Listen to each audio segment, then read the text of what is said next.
the inside story on the issues that affect you and your community. This is Local 12 Newsmakers. For almost a century, Ohio Valley Goodwill Industries has played a critical role employing and training people with disabilities for the job market. And this summer, the local Goodwill earned a rare recognition for its efficiency and effectiveness. Welcome back. Everybody knows Goodwill. In 2009, Greater Cincinnatians donated almost 43 million pounds of materials for the local organization for recycling and resale, which assisted over 2,300 people, placing 670 people in jobs in the general market. Numbers only mean something when translated into the experience of individuals. Here is a story of Stephanie, which is reported by Michael Flannery, who now serves as the Communications Director for Goodwill Industries. Stephanie Mitchell had been a model employee for Kroger's for years. I've been in the store since October. Don't believe she's missed a day. Don't believe she's missed a minute. She's an excellent employee. If you had a dozen Stephanies, you could rule the world. But then a small change put her job at risk. They were going to a new bagging system, and Stephanie had to be trained for it. So they came to her father and I and said she needed to have a job coach within at least 2 weeks.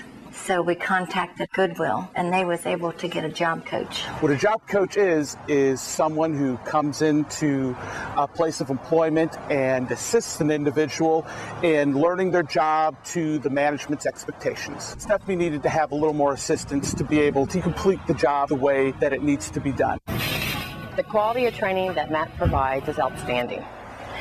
When Matt came in to train Stephanie, he knew exactly what he was supposed to do. I knew how to interact with her, not tell her that she was doing it wrong, but showing her a better way of doing it. Stephanie's doing a great job right now. She has customers that specifically go to her lines because they enjoy interacting with her. She's especially great to the little kids that come in. She acknowledges each one of them, gives them a little sticker. She goes above her job. I didn't train her to do that. Goodwill Industry trained her to do that. Every 3 years, Ohio Valley Goodwill Industries must be reaccredited by the Commission on Accreditation of Rehabilitation Facilities, CARF. In 2010, the agency received a perfect compliance report, which is rare, but that was the third consecutive perfect compliance audit in a row, something only 3% of similar agencies ever achieve. To discuss the significance of this audit, I am joined this morning by Richard Astrike, who is with the Development Office of the local Goodwill Industries, which is the Ohio Valley Goodwill Industries. Welcome to Newsmakers. Good to be here, Dan. By the way, having Michael Flannery is your communications director with his experience in television and his commitment to young people particularly is a great asset for Goodwill Industries. It really is. We're glad to have Michael working with us. Yeah, it's a very nice little piece that he created there. Goodwill Industries, I'm not sure. Lots of us know it because we donate things there. We donate not just money, but things. Tell us, though, what the real mission of Goodwill Industries is. Well, everything that's donated and sold in stores is translated into resources to provide services to people who are disabled and disadvantaged. On any given day, we're working with 600 or 700 people who are disabled or disadvantaged in the tri-state area.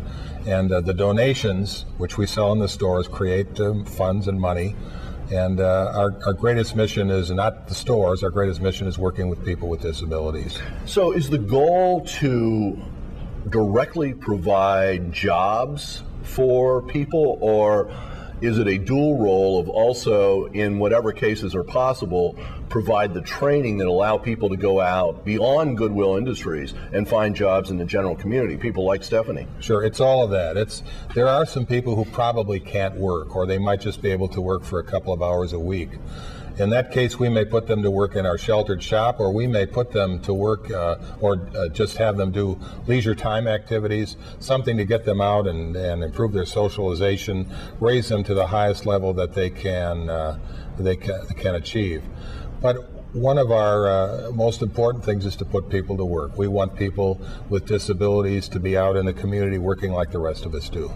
And, you know, one of the things that struck me as I read the report, the audit that came back, is this must be a particular challenge over the last couple of years because of the economic downturn. Jobs have been lost. Are people with disabilities particularly experiencing that downturn? Yes, but we're experiencing the downturn both in placing people on the outside and also in the industry that we do inside of Goodwill, where we do our sheltered shop work. We don't have as much work as we used to from the local industry and so on. Placing anybody these days with 10% unemployment is difficult, and once again, people with disabilities all the more so. Given that point that you just made, and I had that in the back of my mind when I was reading this report, I want to read one of the points that CARF noted about the Ohio Valley Goodwill. Sure. And I'm quoting, "The organization is commended for its commitment to pay consumers," meaning the people that you work with, "fairly, even at times when work is simulated. This demonstrates the organization's deep concern for the ongoing skill development of consumers, even at times when reimbursable contract work is lean." So the point is that, if I'm reading this correctly, they're commending the local Goodwill for continuing to pay people even if those contracts aren't at full level. You bet. A part of our responsibility to the people with disabilities is to keep them working. If we don't have the work provided to us by a local industry, we will do simulated work. I've been in this business for 40 years, Dan, and I've never seen an organization, if I can just step back from being an employee of Goodwill for a minute, I've never seen an organization do that well. And Ohio Valley Goodwill does it as well as anywhere, and I've been around the country. Just so possibly people who are listening this morning, what kind of contracts for businesses and industries would Goodwill have and maybe want more of so that people could stay at work? Well, we put together parts kits for Ford Motor Company, for instance. We work with packaging things. I think we package barbecue sauce for Montgomery, and I think we've done that for a while. Anything that's a 1- and 2-step kind of thing, that's because we're not so concerned about the actual training. What we're concerned about is people getting adjusted to work, getting into the flow of work, getting a feel for what it means to put in a whole day's work. And so the simpler the work, sometimes the better. Although we can do things that are a little more complex. Usually it's that 1- and 2-step packaging, assembly kind of thing. And do most of the people that you work with who ultimately end up in jobs in the general marketplace out there, are they people who have they come through the internal process first and get training and build confidence and learn those skills and even the basic idea of what a full workday is? They usually coming through the internal process and then heading out? Yes, that's typical. Somebody might be coming right out of high school. Perhaps they were in special education their whole life, whole school life, and now would come out and ready to face the work world. And so we'll start with just that, as you say, that training, that adjustment to being in a non-school setting, and then gradually take them as far as they're able to go. Okay. One of the things that this evaluation, this audit mentioned, was that the local Goodwill organization is on top of best practices and meeting standards.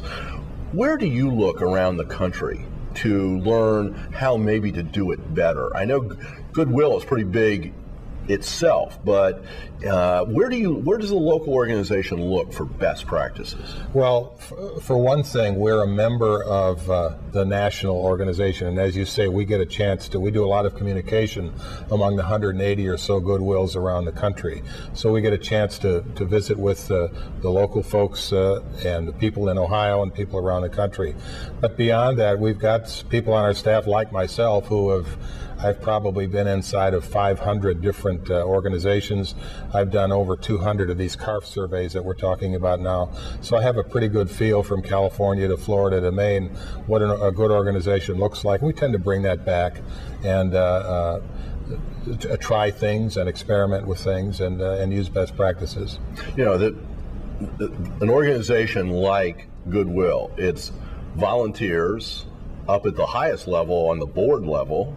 its staff, its volunteers, lots of places through the organization. Keeping everybody aligned is on the mission of this kind of organization is one of the key things that any not-for-profit has to do. And it seems to me that that's one of the things that comes through in this report in several places, that you've got all of the people, staff, volunteers, employees, everybody working together on a common mission here. Yeah, that's good of you to notice, Dan. I think that we talk a lot about quality services, and I think one of the biggest elements in quality services is getting good people and keeping them for a long period of time. And we've got a lot of folks at Goodwill who have been there for 10, 20 years and still going. For the Ohio Valley organization, this unit of Goodwill, what do you see in the next couple of years? What's sort of your agenda? I mean, this recognizes what you've been doing and how well you've been doing it. 3 of these perfect audits in a row, as I said, very rare. But what's in the future here? Well, there are 2 things in the future. First of all, doing more of what we're currently doing.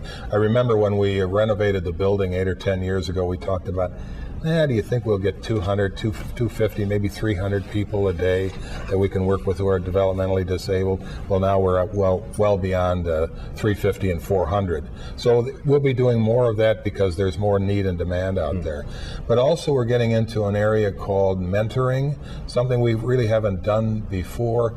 These are for high school kids, trying to keep them in school and trying to work with them in terms of their social skills and all of that kind of thing. So that's a pretty new thing. Well, congratulations on this report.